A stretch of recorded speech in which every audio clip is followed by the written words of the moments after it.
হরে কৃষ্ণা, আপনাদের সাথে আরেকটা ব্লগস নিয়ে চলে আসলাম। যেহেতু আপনারা প্রচুর ভালোবাসা দিচ্ছেন, দোল পূর্ণিমার এটা ছিল একদমই কিন্তু আমাদের গোপোষণার এটা রাতের বেলার লুকস। অর্থাৎ আমরা কিন্তু ভগবানকে চেষ্টা করেছিলাম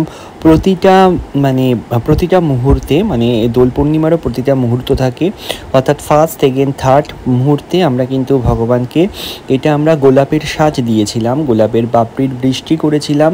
সকালে আমরা করেছিলাম হচ্ছে ভগবানকে হোলি বা যেটা বলতে পারেন আবিরের বরসাত করেছিলাম, এবং তারপরে কিন্তু আমরা রাতে ফুলের বরসাত করেছিলাম।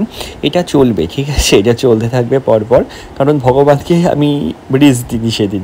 এতটাই দুষ্টুমি করেছি ভগবানের সাথে, হোলি মাখিয়েছি, তারপরে কি বলবো, সোনাদেরকে এতটা আমি আমি কি করব, সোনাকে নিয়ে এতটা টাইম আমি স্পেন্ড করেছি, সোনারা মনে হয় লাস্টে খুব বিরক্ত হয়ে গেছেন।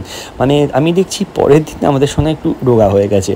যাই হোক, এটা হচ্ছে আমাদের যে বাড়িতে যুগল আছেন তাদের নিয়েও কিন্তু একটু নাচাকোদা করেছেন, কারণ ভগবানের সাথে কিন্তু একটু নাচ করতে হয়, ভগবানের কীর্তন শোনাতে হয়, ভগবানকে গান করতে হয়, ভগবানের লীলা বলতে হয়, এগুলোই ভগবান পছন্দ করেন।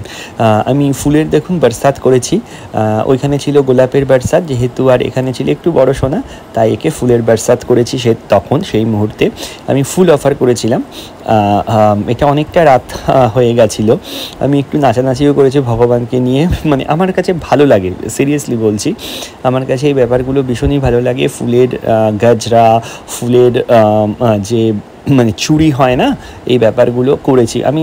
অ্যাকচুয়ালি এইসব জিনিস অতটা পারি না, ক্রাফটিংটা করি খুব ভালোবেসে, বাট ফুলের যে ব্যাপারগুলো থাকে না, ফুলের মালা বলুন, বা তারপরে দেখবেন আমি তুলসীর মালাও কিন্তু ভগবানকে অফার করেছিলাম। আমি জাস্ট মালাটা যে বুনতে হয়, মালাটা করতে হয়, মালাটা করার চেষ্টা করেছি। কতবার যে হাতে আমার সুই ঢুকেছে আর কতবার যে রক্ত বেরিয়েছে, সেটা জাস্ট আনকাউন্টেবল। যাই হোক, সেটা হচ্ছে ভগবানের ভালোবাসা। সেটা যদি হয়ও, ভগবান আমাকে শিখিয়েছে, বিদ্যে শিখিয়েছে কীভাবে করতে হয়। তারপরে দেখুন সাজিয়েছি, ফুলের বরসাত করেছি, নাচানাচি করেছি ভগবানকে নিয়ে। আমার না কখনোই ভগবানকে নিয়ে আমি স্যাটিসফাইড হই না। ভগবানের সাজ নিয়ে আমি যখন পুজো করতে বলি, আমার বাড়ির লোক বলেন এবার তো ওঠ, এবার তো তুই ওঠ, এবার তো তুই ওঠ, এরকমই একটা কমেন্টস পাস হয়। তখন যে আমার কী রাগ হয়। আমার কাছে যদি ভগবান সারাদিনও 24 ঘন্টা দিয়ে দিতেন ভগবানকে পুজো দেওয়ার জন্য, আমার কাছে মনে হয় এটাও কাফি হচ্ছে না, এটাও আধুরা থাকছে। এটাতেও আমার মনে হয় কি বলবো, হচ্ছে না। দেখুন এতটা আনন্দ হয়েছে আমার ভগবানকে নিয়ে নাচতে। আমি ভেবেছিলাম অ্যাকচুয়ালি সকালবেলা ভগবানকে নিয়ে হোলি ছড়িয়ে নাচবো, কিন্তু হোলি ছড়িয়ে নাচলাম, ভিডিও করাটা খুব প্রবলেম হয়ে যায়, কারণ এক হাতেই আমি সব করেছি। এতটা আনন্দ পেয়েছি ওনাকে নিয়ে নেচে, কারণ এটা আমি বলে বোঝাতে পারবো না। তারপরে পার্ট বাই পার্ট আমাদের গন্নু সোনা ছিলেন, তারপর মা সারদা দেবী ছিলেন, সবাইকে জবার মালা পরাতে হয় আমাদের, সেই দিনগুলোতে আমি পরিয়েছিলাম।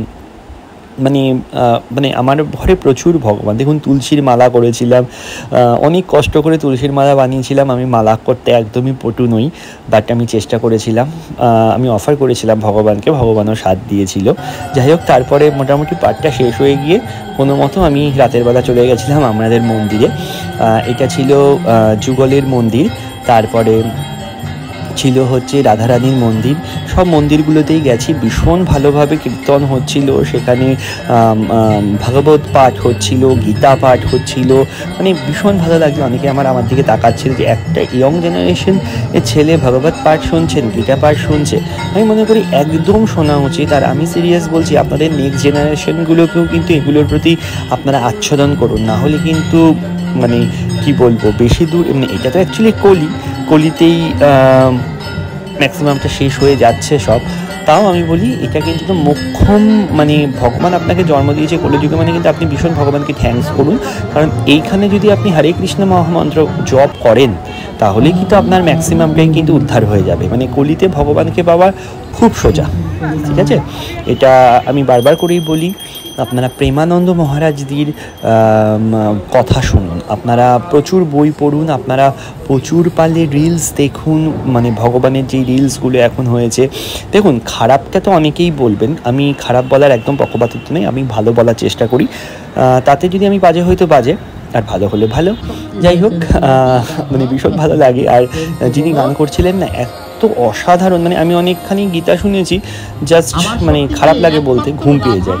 কিন্তু ইনি যে গানটা করছিলেন না, গানটা যদি আমি আপনাকে আপনি শুনতে পারেন, মানে এত সুন্দর ওনার মানে মানে প্রোনাউন্সিয়েশন বা বলার ভঙ্গিমা, যেটা আমার মনে হয় মানে আপনাকে জাস্ট দাঁড় করিয়ে দিচ্ছে। তারপর আরেকজন মাতাজি ছিলেন, সবাইকে মানে ওইটাকে বলে না ভগবানের তিলক মানে দান করছিলেন।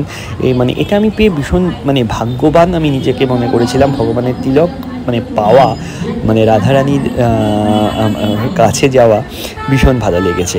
যাই হোক, আপনারা এনজয় করুন এই ব্লগটি, এবং আরেকটি ব্লগস আসছে, মানে আরেকটা ব্লগস, কারণ আমি বলেছিলাম আমি প্রায়